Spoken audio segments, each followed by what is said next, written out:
Can we come to some claims? You had talked about the idea of extraordinary claims require extraordinary evidence. Yes, indeed.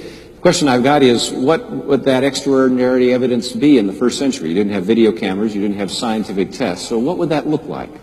If there had been a video camera there at the door of the tomb, you know, and we could see the angel coming down, rolling aside the big stone, that sort of thing.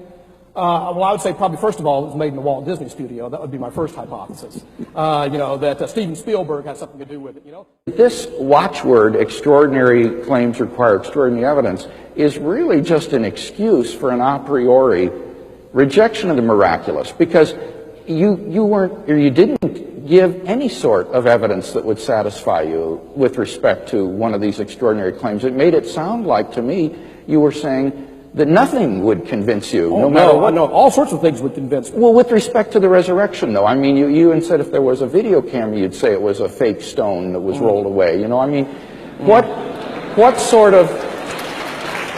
That would be the more reasonable hypothesis under the circumstances. Well, but see, that's what I fear. It is. It's just an a priori rejection of the miraculous here. You're not. There isn't any kind of literary testimony, historical testimony that could convince you. But you're saying that when you say extraordinary, really what you're saying is no amount of evidence would convince me of these extraordinary claims. Sure it would.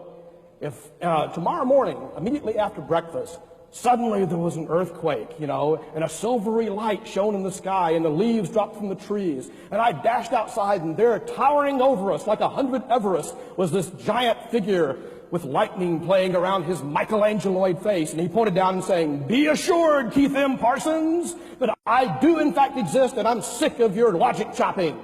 Dr. Craig, I would join you in the pew of the church, in the front pew of the church the next Sunday. You know. Be going to the question and answer period. We're going to go to the question and answer period, so we'll be going to microphones. You don't think that you would have said, "Boy, I was having a hallucination."